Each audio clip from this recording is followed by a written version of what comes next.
Welcome to SEC Football Live here on the 440 Sports Network, brought to you by ML Rose, your neighborhood craft beer and burger joint. 7 great locations all over Middle Tennessee and Nashville, and we've got a wing war to talk about at ML Rose coming up in just a second. I'll tell you more about that. I am Braden Gall. That is Trey Wallace going to join us this season on the show. Trey, great to see you. I've been an admirer of your work. I know we've crossed paths many times. Super excited to have you as a guest on the pod this season, talk a little college football. I know you're going all over the country.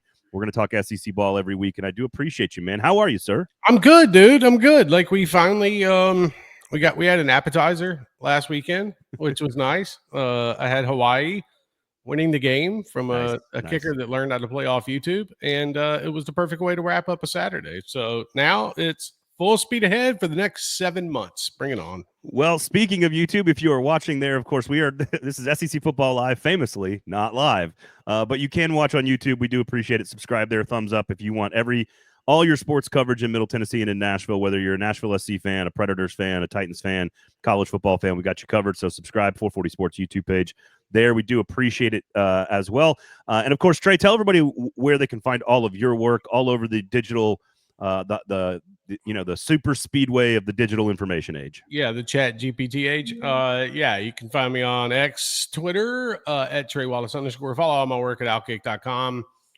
If you don't want to read the other stuff, you can just click on my name and read my stuff. It's I don't know. Every site is different for everybody. It doesn't matter what website you're on.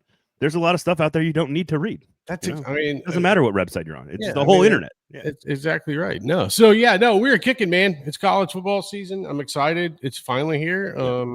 Tired of talking about house settlement and all that good jazz. So let's talk football. And I'm not going to lie. Like, I woke up Monday morning, I woke up Tuesday morning, and while my 8-year-old, she might have been like, Dad, it's freezing outside. I'm like, honey, it's 65 degrees. It does feel a little bit like football. And once again, confirmation from yet another source that God is in fact an SEC football fan, because the weather, it felt like football outside this week so far. It was 73 degrees yesterday here. It's like, what? Okay, like, I'll take it. Like, I don't know how this is going to be up north this weekend, but whatever, give it to me. So no, every day of the week, man. I should have just stayed where I was at. Whatever. So we got point spreads here. We got a bunch of teams with debuts. We got a quarterback debut for Tennessee. We got other quarterbacks. We got Gunnar Stockton, and we got Ty Simpson going on the road against Florida State. We have the 2 undercards, which are fantastic, and not on Saturday, which is great.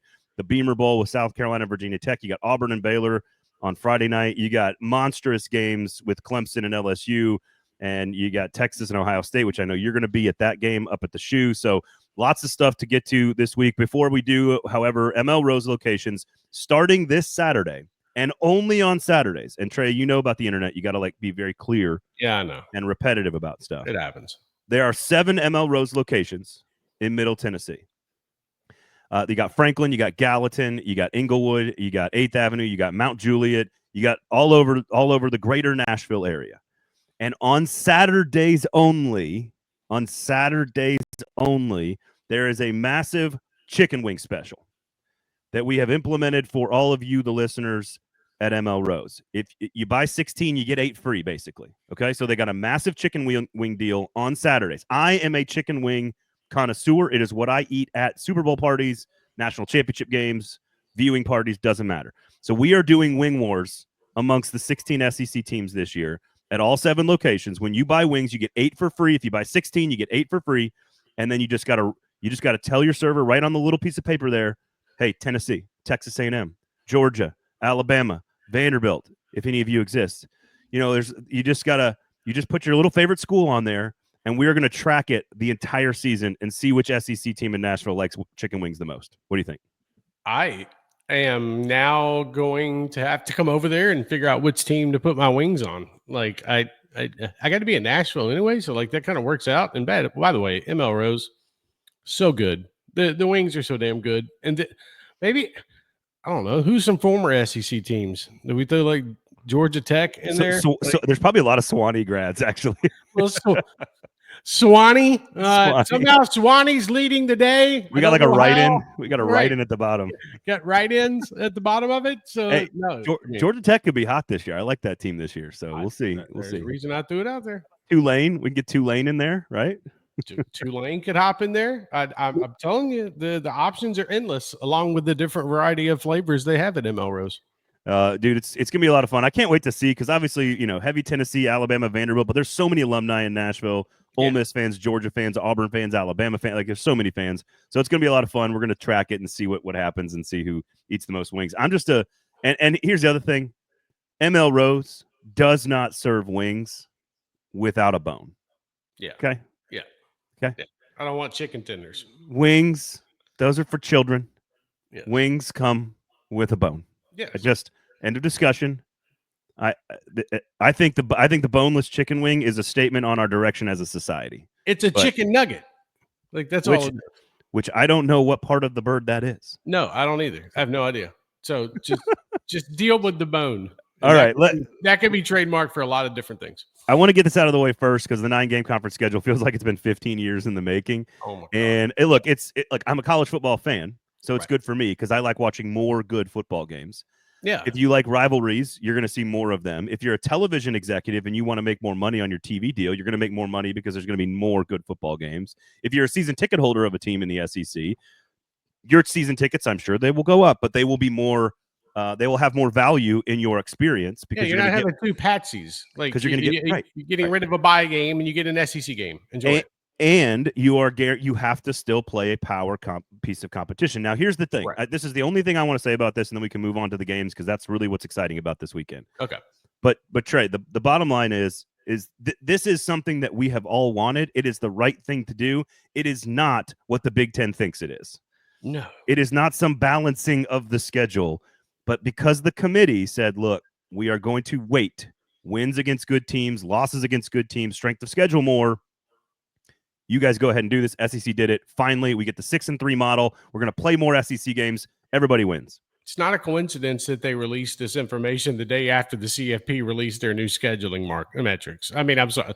Like, they knew this was coming. Even at spring meetings in Destin, they told the ADs and presidents, hey, by the way, we think we're going to get this done this summer, so be prepared to vote on it within a couple days. Like, it was the plan. And by the way, it's been the plan for like 7 to 8 years. Like, they wanted to move to 9 games. They just needed an extra reason to move to 9 games. And now it worked out. And congratulations to all the fans out there that were bitching to their ADs about some of the patsy games on the schedule and having to pay for them. Okay, they were listening as well. So it works out. Congratulations. Yep.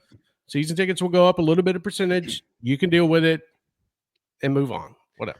So I'm excited about it. I think fans should be excited about it. I'm sure Clark Lee and Jeff Levy and Mark Stoops for now, or Sam Pittman for now, are not excited about it. But, like, whatever. It is what it is. John Gruden in the future. Yeah.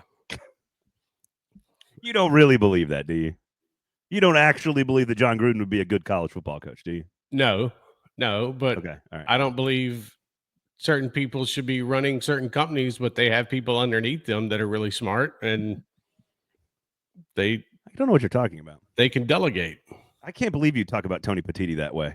I know, right? That's crazy. That's crazy. I can't believe you'd say that. All right. So here's my question, because we're going to talk Arch. We're going to talk Texas and Ohio State. We're going to talk, obviously, LSU. We're going to talk about, like, lots of huge games. But I'm curious, like, there's a lot of pressure on Brian Kelly. Hasn't won an opener. You got Arch Manning making his debut. Is there what is the most important outcome, though, of this weekend? What is the thing that will matter the most? Not to the championship race or whatever, but, like, what is the actual outcome that could mean the most for week 1, in your opinion? Because I have one that's off the board. You just hit my main one. LSU cannot go to Clemson and lose that football game and now have it 5 years where they're opening the season with a loss. Like, to me, like that. I get Clemson's good. I understand that. And that's going to be a tough environment at night in the other Death Valley, which is what I'm going to call it, where I don't have LSU fans up my ass. But at the same time, like, I can only imagine Brian Kelly after the game pounding on the desk being like, we did it again, damn it. Like, I'm just saying, like, you can't. Has he looked at Clemson's roster? I've looked at, no, I get it. I understand it. And it's a tough game. I'm just saying the narrative about LSU and Brian Kelly, like, if you can't get this one off your back, that one will be tough. But then I'll throw another one out there at you that you might not be expecting. If Mississippi State goes to Hattiesburg and Ooh. loses that game to Southern Miss. Oh boy. So I was going to ask you about this later, but the two that I think are major, like sort of genuine, like G5 kind of upset alert type moments. Yeah. I mean, that game, for those that are not in the state of Mississippi, of course, Mississippi State Southern Miss, that's a really important game to the people. Yes. And playing on the road, they're a 13.5-point favorite. The defense was atrocious last year for Mississippi State. Hasn't been fixed. The quarterback, Blake Shapen, should be healthy, right? But Charles Huff is the new coach at Southern Miss. He did a really good job at Marshall. Remember, upset Notre Dame at Marshall. Yeah. Got that team to sort of high-level competition in that conference. I wouldn't be surprised if they are better than we expect. I don't know if they're good enough to pull the upset, but that's a really important game in the state for sure. Yeah, no, you have to win that one. I mean, you have to win that one. You have to go to Hattiesburg and win that game. You can't like that. That one's big. So I mean, I don't know. So, in that boat, I would say Kentucky at home against Toledo. Toledo is the favorite to win the MAC, basically, or one of the 2 or 3 favorites to win the MAC. That's a 9-point favorite. Didn't Toledo beat Kentucky a couple years ago? Yeah, and if Toledo wins this game this weekend, Mark Stoops might just need to go to Texas A&M and be an assistant coach, not a head coach. Well, just go be the head coach in waiting at Iowa. I don't understand. I mean, we can keep throwing that one around. But Kirk Ferentz is 100 years old, and he's a great coach, but he's 100 years old. Mark Stoops is not leaving until he has it in writing that Kentucky's going to give him $37 million, half of it due within 60 days, or my ass is sitting in this office and Mitch Barnhart can just complain all he wants. I mean, you're not wrong. You're not wrong. I think the most important outcome might be in Waco on Friday night when most everybody in college football is like taking a break, because you get the big game on Thursday, and then you get everyone's excited, and then everyone's prepared for the 11 o'clock Texas Ohio State game, and you're settling in for your Labor Day weekend. And Friday night might sneak up on you that Auburn at Baylor is a 2-point spread. Auburn's actually favored in this game. Sawyer Robertson is a really good quarterback for Baylor. Dave Aranda, known for his defensive line play and kind of getting that part of the team rejuvenated after the end of last season. This is a team that has eyes on a Big 12 championship game, at least competing for it. Auburn, great on the offensive line.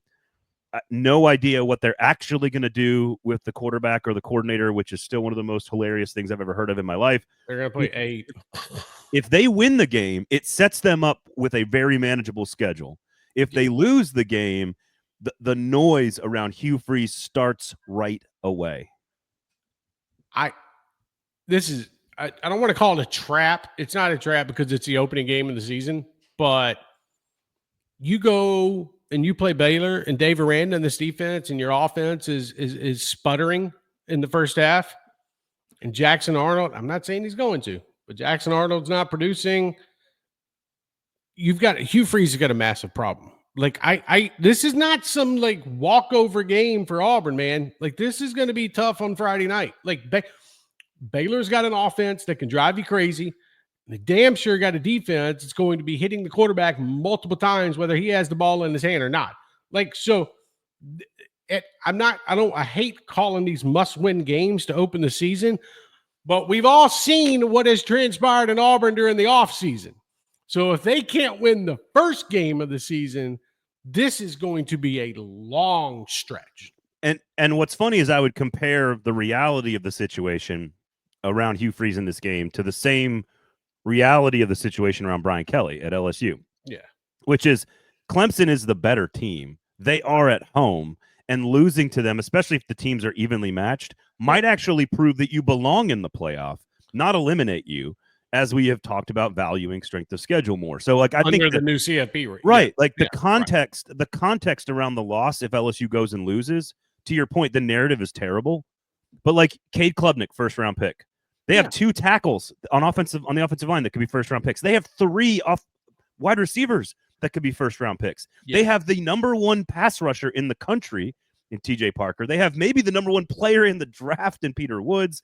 And Avion Terrell is a lockdown cover corner who's also maybe the best corner in America. They are loaded and they are at home. And LSU's offensive line is rebuilt. My point is I'm doing all this to say, like, if you lose a close game, it actually shouldn't be an indictment of Brian Kelly. No. If Auburn loses to Baylor close on the road and goes on to be 9-3, it's not an indictment. It's actually just that Baylor's really good this year. And I do think Baylor could be very good this year. Yeah, but go to Baylor and lose by 14 points and then end up with 5 losses on the season. Hugh Freeze doesn't make it to the first week of November. I hear you. I'm just And I'm not trying to be Debbie Downer on Auburn. I'm just saying, go take care of business however you have to do it. Run the football, set it up for Jackson Arnold to go deep. I agree. It's just the month of September will be absolute hell on the Plains if they lose that game to Baylor. Baylor, not the end of the world. Right. No, I agree. And kind of the commentary for me on this is like the reality doesn't match the conversation sometimes. Correct. Now, if you get like you lose 31-3, like all bets are off. I'm not talking about this anymore. But I agree. Like Baylor and frankly, no team on Auburn's schedule outside of maybe Georgia, maybe Alabama should not be able to cover Coleman and Singleton. Agreed. Like nobody should be able to cover them. So your quarterback should be able to find room. Your offensive line should be able to handle Baylor's defensive line. The environment, while hostile, is not all that large. It's a small kind of private school stadium. It's a neat stadium. It's a Friday night. Like you're favored. It's a little different for Auburn than it is for LSU, in my opinion. But I think there's some similarities in that the loss isn't that bad if everything looks right with the team. Does that make sense? Yeah, but maybe folks will be paying attention to Georgia Tech and Colorado on Friday night in Dion. Maybe take the attention off Auburn a little bit. I was not to go outside the SEC here, but 4.5 point spread. I was kind of like, what? What does Vegas know about Colorado? Haynes King, baby. That's what they know. Well, but I expected that number to be like 8 or 9 or 10.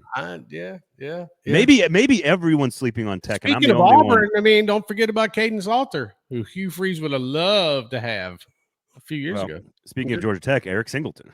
Okay, there you go. Georgia Tech you've laid it out. So Syracuse, Tennessee, obviously that one's taking place right out of the gate.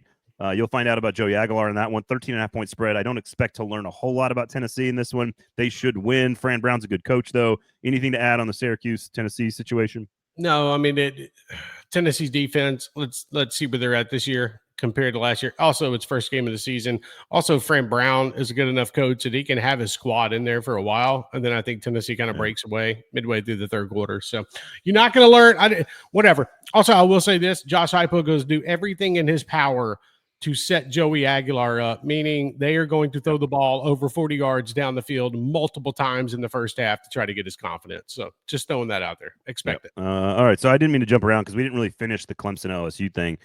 I know you're saying the pressure's on Brian Kelly to win that game, but I think Clemson's the better team, and I got Clemson at home in this one. I think it's close. I think it's a great game. I think whichever quarterback doesn't make a mistake wins the game. I got the kids are out of the house overnight. My wife's like, that off. My wife's like, well, do you want to go to dinner or something? And I'm like, no. If we'll go to ML Rose and eat chicken wings and we can watch Clemson and LSU, but I'm watching Clemson and LSU on Saturday night. Right. Like, my ass is sitting in the recliner and we can have dinner at the house. Like I'll cook in between right before kickoff if I have to, but no, we're not going anywhere. And I'm not trying to disparage LSU when I say that. I'm saying that I think the narrative continues to be, when is Brian Kelly going to take that next step as the coach? And we all understand LSU fans. So if they go up there and lose on a touchdown late in the fourth quarter, or a field goal or something along those lines, maybe it's a 10-point game, but LSU they had the lead multiple times during the game. Clemson fall back. That's acceptable. Just don't go get your ass beat. Like that's what I'm getting at, because that's when the folks in Baton Rouge are going to be infuriated. So, and again, this helps, by the way, with the new CFP metrics that are out there, that they will look at a loss like this and they'll compare it to, I'm sorry, Indiana, but they'll compare it to like if Indiana or Illinois beat the Sisters of the Poor by 40 points. Okay, well, we don't care about that game, but we care about LSU only losing by this amount and was in the game. I don't know about you, but like I always said this to people, and not really about the SEC. Like I always used to say this after really big time moments in games. Yeah. Where a team loses, but is, essentially even on the field, right? Like I remember the big Clemson LSU or Clemson Louisville game when Lamar Jackson like almost scores a touchdown on the goal line but doesn't, and they lose. And it's like, doesn't that mean they're basically even? Like, aren't the teams the same at that point? Yeah, I would agree with that. I mean, which means like if LSU loses this game and Clemson's the number one team at the end of the season, but LSU loses by 3, like doesn't that prove that you do actually belong in the conversation? Yeah, no, absolutely it does. I mean, I agree with that part. I think it's all about margin of loss in this game, which is going to be interesting how that plays out. And also, what does Garrett Nussmeier look like against a Clemson defense who's going to pin their ears back and put him on his ass multiple times? Like, it's going to happen. Just get ready for it. But I think it's overall, like, are you getting beat in the secondary like crazy? Are you getting beat along the defensive offensive line? There's just a lot of factors that go into it. And I think that at the end of the day, Clemson wins the football game. But I do think it's how they're going to win it in the last 8 minutes of the fourth quarter. That I would be at this game in a heartbeat if I hadn't already committed to Ohio State, Texas. Like this was the game that I really wanted to go to because it's a night game at Clemson, but it's hard to pass up Texas Ohio State. The thing I think you want to watch if you're LSU, because the offensive line is rebuilt after all those players got drafted. They hit the portal. And Clemson, frankly, 85th in the nation last year in rushing defense, over 160 yards a game. They got gashed by Texas in the playoff. And so I talk about all those players and all that talent, and like they're great, they're high level, but they've got to figure out how to lock down on the running game. 288 yards against the Citadel, but granted that's the Citadel. 267 against LaNorris Sellers in South Carolina. 210 against Louisville. 236 against Stanford. 179 against NC State. Like they were not, that was not at their best. And so if LSU can complement Garrett Nussmeier with just a little bit of something on the ground, or is Clemson significantly improved and therefore belongs in the top 5? Like that's what we're going to find out in this game. That's it. And that's what you're going to get from most of these high-powered matchups that are going to start the year, maybe besides Alabama and Florida State. We'll get to that. It's a pretty great weekend when Alabama, Florida State, and Virginia Tech, South Carolina, and Auburn and Baylor are like the undercard. Right? It's a pretty good weekend. Pretty good weekend. Okay, thank you. And we're not even talking like Notre Dame and Miami on this show necessarily, but that's a really important playoff game for a lot of teams in the SEC. So. Yeah, outside the SEC also Thursday night, don't sleep on Boise State versus South Florida either. Like that's be really good. It's going to be a fun game. That's a major G5 implication. And it also starts at 5:30, 4:30 Central Time. Does it really? Yeah. I was like, what? Oh, I'm not taking my kids to soccer practice. No, absolutely not. Sorry, kids. Juice boxes after practice today. All right. So ML Rose Wing Wars underway. Here we go. Check it out. Wing Wars. There you go. Order your favorite wings at ML Rose, any location in the mid-state area. There are 7 of them. If you buy 16, basically you get 8 for free, and then make sure you tell your server what SEC team you look for, you root for, you cheer for. You get a point for every wing, and we'll see who likes wings the most. Who can eat the most wings? Saturday Wing Wars at ML Rose all season long. There you have it. All right, so ML Rose, everybody, check it out, and make sure you follow all of Trey's work on the internet, everywhere you get the internet. Yeah, no. Yesterday I was writing about a freaking battle between YouTube TV or the other day, YouTube TV and Fox. So they're in an argument that we get every freaking year. Who is Fox not in an argument with? Right, but the Big Ten, Ohio State, right? The exactly. SEC. And now we're supposed to know by sometime later in the week that they did not come to an agreement, and you can't watch the Ohio State Texas game on YouTube TV. Wait a second, what? Yeah, dude. If you have YouTube TV, Fox and YouTube TV are in an argument right now over their new contract. Well, so Fox, so Rupert Murdoch and Google, yes, are in a fight. Yes, and it's a negotiation thing. Fucking great. No, this is the same as like the Big Ten. Like every the SEC network did this when they launched. The ACC network, the NFL did this shit. Was it last year? I'm so glad that after my daughter's first 10U softball game, of which she is the starting pitcher, by the way. Yeah, as an 8-year-old, pretty proud of her. Just I'm gonna reach down and it's a little brag there. Okay. We got a 10 a.m. start time. We're going right to ML Rose. I'm not even kidding. We got plans to go to ML Rose at 11 after the game, celebrate, and pick up the Ohio State Texas game. I sure as hell hope it's on when I come home after lunch. Yeah, exactly. That's right. I'm telling you. If not, don't worry. I've put out an article that I've given folks different ways they can watch the game. Just don't blame me if viruses overtake your computer. It's not my fault. It's tough shit. Hey, Stream is king. American individualism. Your laptop is not my problem. That's exactly right. I don't want to know what's in your search history. Don't worry about it. I don't want to know. You're not going to see it. Not you personally. Everybody. Oh, okay. Never mind. The proverbial society. Y'all's I've seen what the most popular porn searches are in America. We're fucked up, man. we're a fucked up country. Yes. Anyway, We're not good. I digress. Ohio State and Texas. This is the one you're going to. There's so much more to watch than just Arch Manning. I will obviously ask you about Arch. But Trey, here's what's fascinating to me. I don't know why this has been in my head all week. I think Texas is going to win, but it's not going to be because of Arch. And I think Arch is going to have some moments. The defense, I mean, Caleb Downs and Sonny Styles and those guys on defense are so good for Ohio State. They're a hostile environment.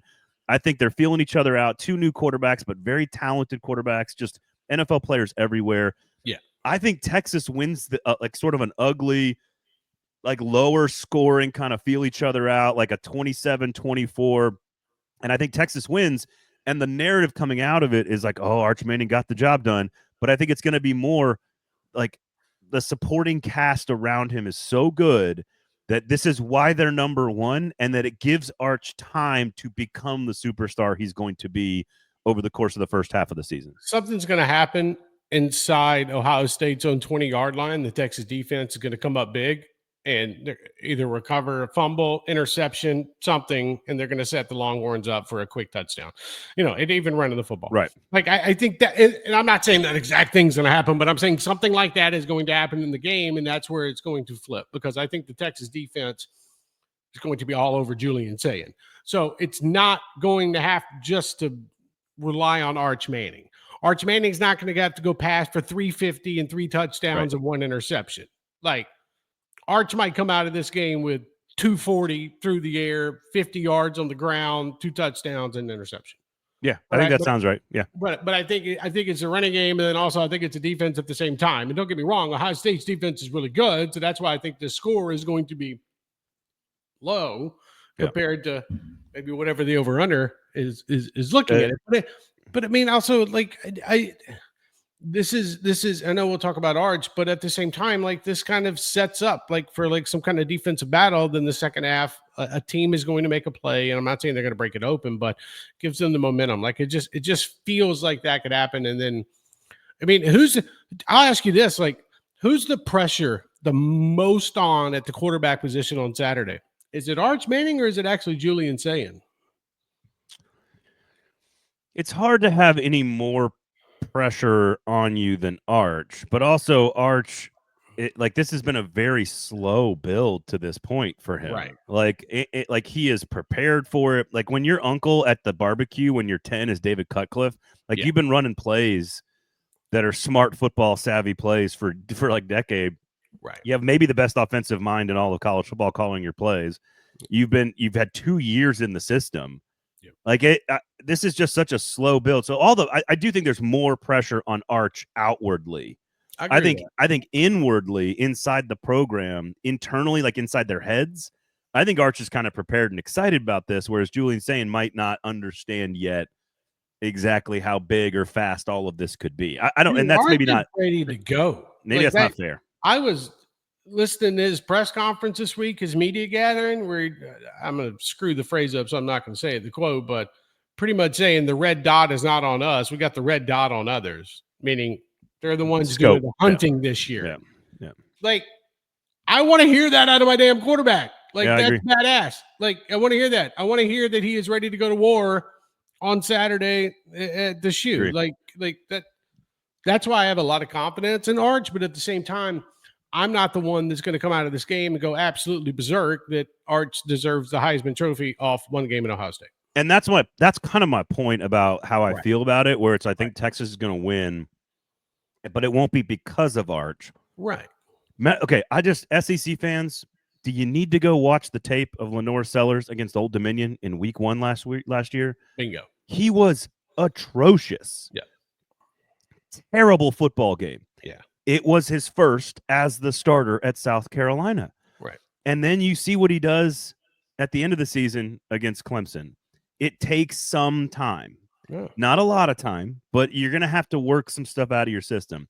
And playing on the road against the defending national champions is going to create opportunities for mistakes. In front of 100,000 people, and you're playing at 11 o'clock your time, Central Time. Like, it just It's going to be different. Sorry, Ohio State fans. That's basically I'm an apologist. A contract with Fox. It sounds like I'm an apologist for everybody. Like I'm an apologist for Auburn and Brian Kelly and Arch Manning, and you're not. It's just reality. Like this is just reality. Like it's first week. You know what it also is? It's first week jitters from all of college football fans out there. They're like, oh my God, we've been talking about this for 7 months and it's finally here. And if we lose the first game of the season, our year is over and we're going to suck ass and everything's going to be horrible. Look at Kansas State. I get yes, exactly. Well, Kansas State a little bit different. I got family members in the streets of Dublin brawling in puddles of water outside the stadium. Like, I mean, when in Rome, right? I mean, I agree. I don't, whatever. But I'm sure Avery Johnson, the starting quarterback, didn't appreciate when he heard in the locker room that his dad and his brother were fighting on the streets of Dublin. So super. Sure, that flight home was fan-freaking-tastic. 8 hours. I don't think of family therapy. I don't think they were on the team flight. I think the dad and the brother were somewhere else. The dad and brother took 2 different flights home. Yeah, exactly. I love that PR statement they put out as well. Well, we're all good now. Don't worry about it. The individual matchups in Columbus, like the chess match between Caleb Downs and Sonny Styles running the defense against Arch are just and Sarkisian is just like. Here's the other thing I think about. Wingo on the outside, dude, Jeremiah Smith, Carnell Tate, Max Clare, like there are the NFL talent is off the charts. You got Anthony Hill and Colin Simmons on the front 7 for Texas that are going to be coming off the edge. Everyone's going to be studied. The scouts, there's going to be a gazillion NFL scouts there. Yeah. The thing I want to watch for Texas, and I want to put this out there for Texas fans. Don't be surprised if Caleb Downs is scoring touchdowns. Bingo. Offense and special teams. Don't be surprised if Ohio State's going to go full on Charles Woodson with Caleb Downs. Yes.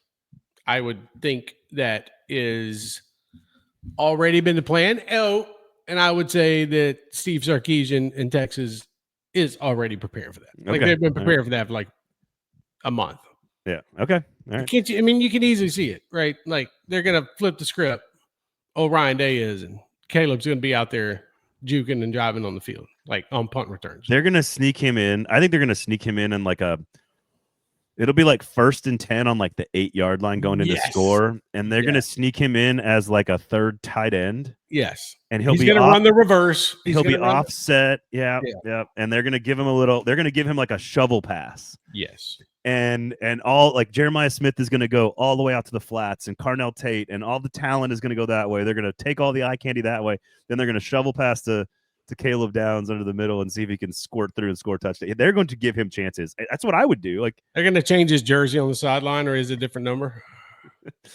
Don't act like that shit doesn't happen. It happens.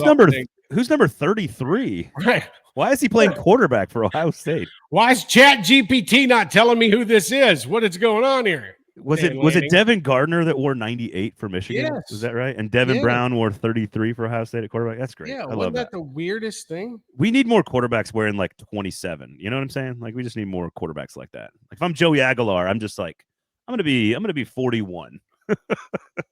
Just be a weird number. I mean, I agree. All right, so you got Texas. I'll take Texas. Yeah, I'm taking Texas to go on the road and win. All right, I got Clemson, I got Texas, and I got Auburn. I've got Clemson, Texas, and Baylor. I'm kind of with you on Baylor, but we'll see. Bama and Florida State. This is really more of a what? Really, Florida State? Like what? I don't understand the point spread. I think it opened at like 10.5 in the summertime. It's up to 13.5. I still would lay the points here. You look at that Bama defense with Lawson and Overton and the secondary that's rebuilt. Like I do think there is a challenge from Thomas Castellanos, the quarterback at Florida State. He's been running his mouth all summer. I think there's a challenge with his athleticism in the open field that's going to give Alabama a good look at what a mobile quarterback can do to them. But otherwise, where does Florida State win a battle? Like this is about running the ball on offense. Special teams? I guess. I don't know why Florida State is talking so much shit about Alabama. I don't get it. If you're coming off the season that you had last year, all you can really do is talk shit. I mean, besides being humble and saying, okay, we're going to go out here and try to do this, this, and this, and we respect Alabama and whatnot. I mean, I can't say I kind of blame them for putting their foot in their mouth, but at the same time, like, He was doing it on purpose, though. I It know wasn't an that. But accident. what do you expect? Florida State's not out of bed. Florida State's got a big ass chip on their shoulder. Like after last season, like they're really trying to prove a point this year, and the best way they can do it is against Alabama. Now, is it going to come back to backfire them on Saturday? Yeah, because I think Alabama beats up on Florida State. Yeah, but I at the think so, same too. time, if you don't have that damn confidence, whatever. Like Castellone's, like I promise you, buddy, he's going to be on his ass multiple times Saturday. Yeah. And even after the play's over, he'll be on his ass. But I just don't know why you poke the bear. Like I get it. I know Gus Malzahn You're is poking Kalen Alabama. DeBoer now. You're not poking the goat or the bear. Touche. I'm just saying. I put it on a tee for you, and you hit it out of the park. I got you. Thank you. You're welcome. I got you. Look, Gus Malzahn is the new offensive coordinator for Florida State, and I think that's a really great move, even though he might have just been retiring and Mike Norvell just went and got him. I do think Florida State is much improved. I do think they're like a 6, 7, 8 win team after being atrocious last year, 0 in the ACC, and a 2-win team. So I think they're significantly improved. I just don't think this is the week to try to like illustrate how good you've gotten. I just think this is a bad matchup for Florida State. So I think Bama rolls big. I'd lay the points. It's one of my few locks of the week if I was gambling. Locks of the week if I was gambling in the SEC, right? Like one of those goobers. So, which I will be. I'll gamble. I just got to make sure. I think I'm good in the state of Ohio this weekend, so I can gamble. If not, I got to place my bets like tonight or tomorrow before I leave. Just like on the road. You're like, okay. Well, dude, when I go to the state of Georgia, I got effed the first time I went to state of Georgia. Didn't realize they don't allow online gambling. So I got screwed, couldn't place bet. Now, every time I go to the state of Georgia to cover a game, I did it last year for the national championship. I stopped literally at the Tennessee-Georgia border and placed all of my bets before I crossed the state line. Come to find out, all the Georgia residents that live near Chattanooga do the same damn thing. They go over the state line to Tennessee and place their bets. I was like, all right, I'm fascinated now. It's like there's one rest stop on I-24 just north of Chattanooga, just filled with cars with Georgia tags. Yes, just for about 10 minutes. It's like the people in the state of Alabama that used to travel across right there on 65, travel across state line just to buy a damn Powerball ticket. Yep. Down in Columbia, Tennessee. I was down. It was just like 2 years ago. I went to see my brother. My family lives in. I got brothers live in Charleston, and we went to Charleston for fall break. Yeah. When my kids were out of school, and so we go down there, and I remember sitting on the Isle of Palms at the beach house, just chilling. I'm like, oh, I don't have to work this week. I'm just gonna gamble a little bit, eat some oysters, drink some cold beer, and gamble. Sounds like a pretty damn good time to me. Right.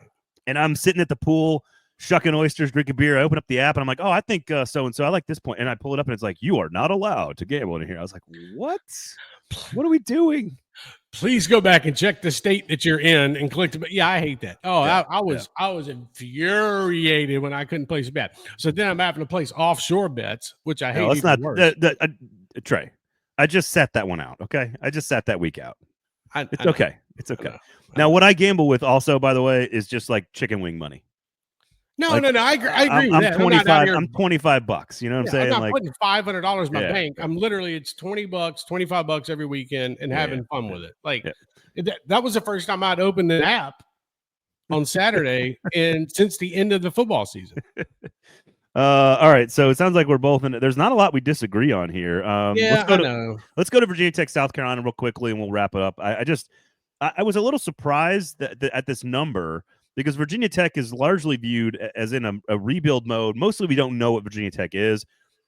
Drones came into last season with a lot of expectations at quarterback, and they have sort of gone in a nobody really knows what Virginia Tech is right now. And South Carolina being a playoff team, a top 15 team with a Heisman Trophy quarterback and a number 1 overall pick defensive end and all this talent, it's like it feels odd to me that Vegas was like, not so fast. 8-point spread. Yeah, is that the right way to read that number? Yeah, I mean, I'm looking at it. Do you trust 8 points? Like, let's be honest. Like, if they get hot, like, I mean, here's my thing. That's why I'm back and forth at here on this. When I see a number that I immediately go, what? That doesn't make any sense. South Carolina lay the points. I immediately stop and I go, damn it. What does Vegas know about Virginia Tech? That's exactly right. And so they know something, and they know whether it's, Brent Pry's defense, whether it's the Virginia Tech, Frank Beamer, Shane Beamer element of all of this.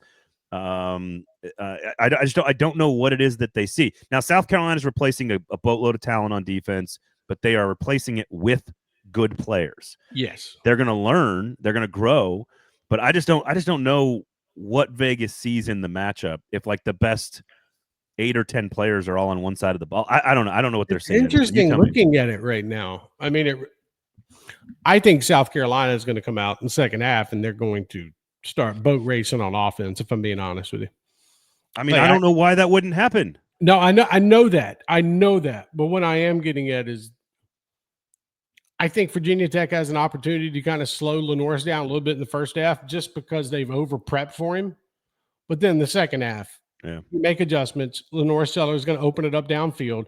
At the same time, he's going to use his legs. Like, I get the dynamic around this game. Like, I get it.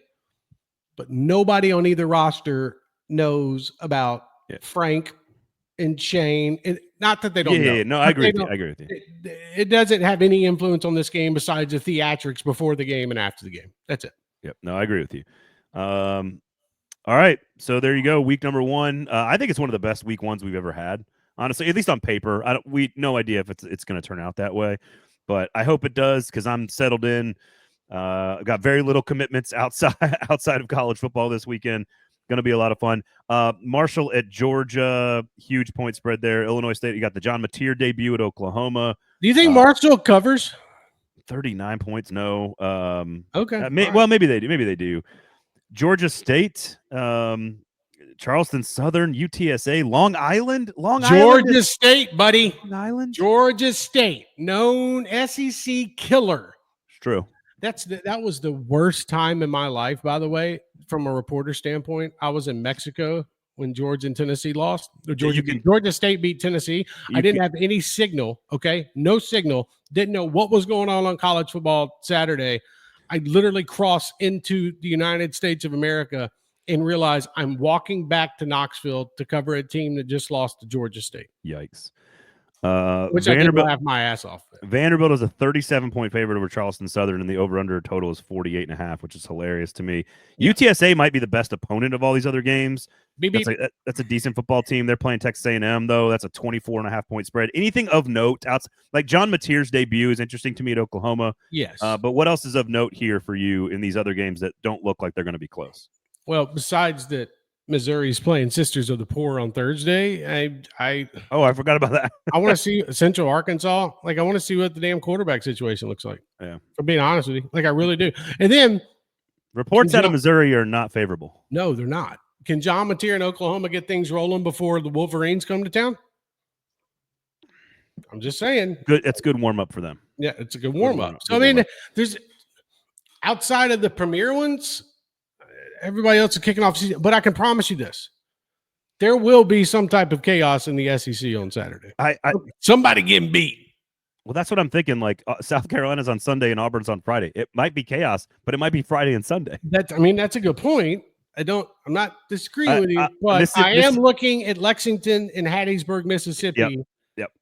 And that's where I'm saying shit could get bad real quick for those fan bases. I don't know. I think it was 2 years ago. I was like, New Mexico State's gonna win the game, like against Auburn. I think there was one last year that was who beat Mississippi State. Was it Toledo that beat Mississippi State? I was like, actually it was. I was doing the show last year. And I was like, Toledo's gonna win this game, y'all. Like Toledo's the better team, and they beat Mississippi State like easily. I think, didn't they?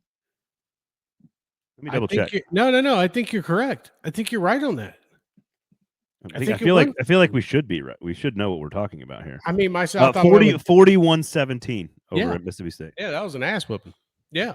All right, Trey, tell everybody where you're going to be this weekend, what you're doing, where they can find you, where they can listen to you, where they can read you, where they can retweet you.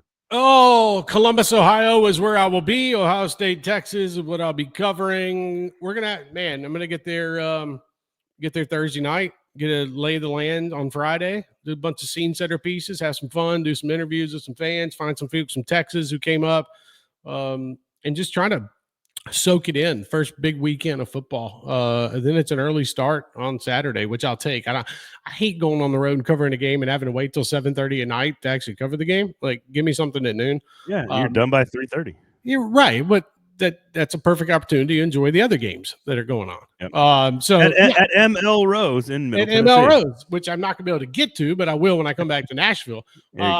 Yeah, no, it's going to be a lot of fun. We'll have you covered at Ohio State and Texas, and we'll see what comes of it. And we'll see if any media personalities try to sneak in and get kicked out. So that's about it. It's just, why are we so predictable as human beings? It's so predictable and obvious. I know. And if you know, you know. Right.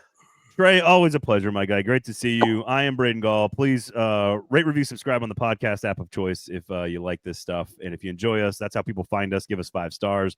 Of course, at the YouTube page, you can follow all of your Middle Tennessee sports content there. Nashville Predators, Tennessee Titans, Nashville SC, college football, you name it, we got you covered there. So check out the 440 Sports YouTube page where you can watch this show each and every week. It might be live. It might not be live. Who knows? But we'll see. We'll have a tighter schedule set up for you guys coming up after week 1. It's just a big old week, and it's gonna be a ton of fun. So enjoy it that it's back. Our beautiful baby is back. It's wonderful, and make sure you subscribe to all of Trey's work as well. ML Rose, everybody, 7 great locations all across Middle Tennessee. Go eat chicken wings on Saturdays. I don't know, watch college football. 2-for-1 beer specials. I can't believe I forgot about that. 2-for-1 beer specials, chicken wings, SEC Wing Wars at ML Rose all across the Middle Tennessee area. For Trey, I'm Braden. Thanks for hanging out. We'll talk to you next time.